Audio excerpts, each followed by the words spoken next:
Hello and welcome to Weathered Oak Media. I'm Will and I hope you're all doing well out there. This is the third and final installment of a little project that I've been chipping away at all summer long, restoring my grandfather's guitar. I didn't really think this project would take as long as it has, but in a way I'm actually not that surprised. I do work full-time on a farm and that does leave me pretty tired, especially this time of year, which is our busiest time of year. This is a personal project that I'm mostly just doing for myself. It's my tribute to my grandfather, and it's a story that I wanted to share with all of you. I got a lot of really great feedback on my first two videos in this series, so I want to thank all of you for waiting so patiently for me to get this done. So to recap where we're at in this series, or for those of you who are new here, in part one I introduced all of you to my very first guitar, my Raven, given to me from my grandfather 30 years ago. I told the history of the guitar as well as a little bit of my own family history. In part two, I gave everyone a closer look at the guitar and I highlighted where it needs a little bit of repair and a little bit of TLC. I took off the old strings and started giving the old guitar a good cleaning. Now here we are in part three and the guitar is all put back together as much as I can. I'm missing one part, that darn vibrato bar, but hey, at least she's finished. So I'm going to show you guys what I've done over the summertime. I've done it up as a little bit of a slideshow. And of course, at the end, I'm going to show you guys the finished guitar. And it is so nice to hear this guitar singing again. So hang on for just a moment. We're going to get started right after this.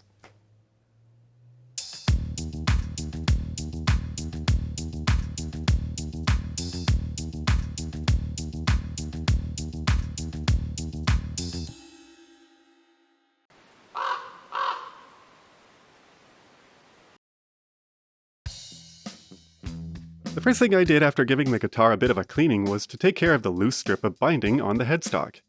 A little bit of Titebond wood glue worked well here. I don't have the right size clamps, so I just used some masking tape to hold it all in place while the glue dried.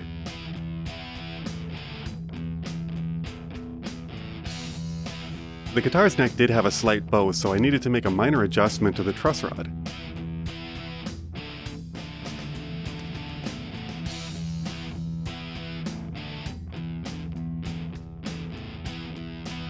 I'm guessing this has never been done in the 50 plus years of this guitar's life.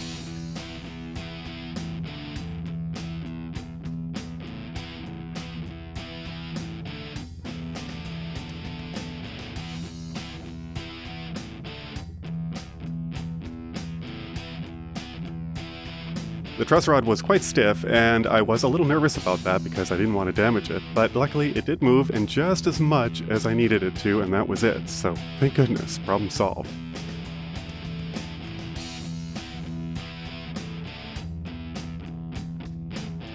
One of the most important parts of any guitar is the nut, and the old plastic one on my Raven was pretty well worn out. I carefully masked off the area around the nut and used a sharp hobby blade to score away any of the lacquer.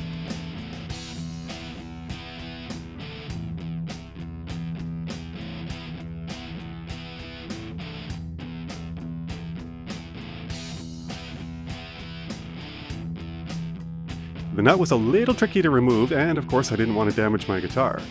But I'm fortunate that the nut just sits flush against the end of the fretboard and not in a deep slot.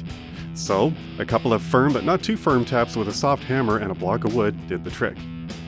I was surprised by how much glue was on the original nut. With the nut out of the way, I also took the time to quickly level and polish the frets.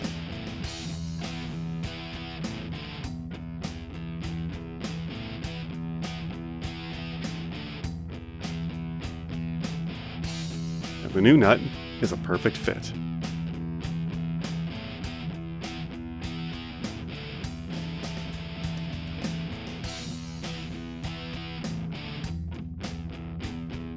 Cleaning and polishing the hardware was quite enjoyable.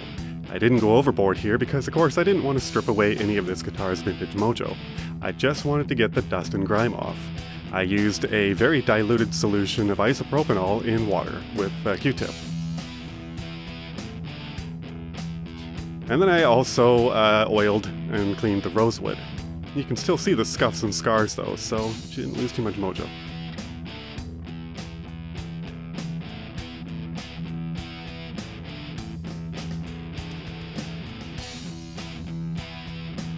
I really wanted to pull out the pickups for a few reasons. One was to inspect the wiring and make sure that all soldering and everything was still good, and it is. And another reason was to give me access to inside the body so that I could clean out any dust and pet hair. Now I'll admit another big reason I pulled out the pickups was I was curious. I just wanted to see under the hood.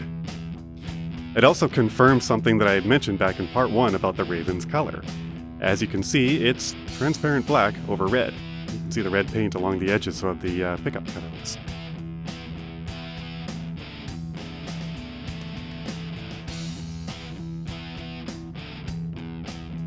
So, all that was left to do was put everything back together and put a new set of strings on. Nothing exotic here, just a regular set of D'Addario 1046. The bridge and tailpiece went back on nicely. Because the bridge floats, I did the high and low E strings first to help hold it in place. The bridge did shift around a bit, but that's why I was smart enough to use that tape to mark the exact location.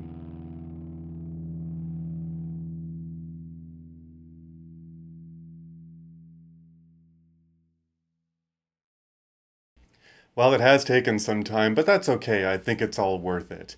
It's really nice to have this guitar back in playable condition again. In fact, to me it sounds better than it ever has. The new nut I installed really actually transmits sound quite nicely to the body, even with all the volume turned down.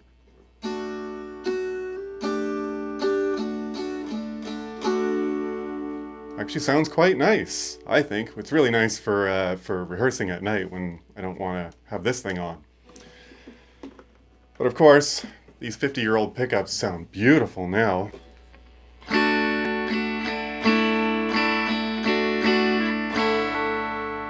Sounds quite nice. I'm really quite happy. And you know what? I think my grandfather would be really quite happy too. He'd be really proud of me, and he'd be happy to know that after 30 years, this old guitar is still bringing me joy. I wish that I could say that it was 100% fully restored, but like I said back in the intro, I'm still missing the arm for the vibrato here, so I just have to get by without it. So I want to thank everybody again for waiting so patiently for me to get this done. It has taken some time, but I am a busy guy, so thanks for sticking it out. What am I going to do in my next video? Well, I don't really know, but hopefully you stick around to join me. So until next time, please take care of yourselves and each other, and I do hope to see you again sometime.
I do work full-time on a farm, and that does leave me pretty tired, so... Can't do anything about motorcycles. All right.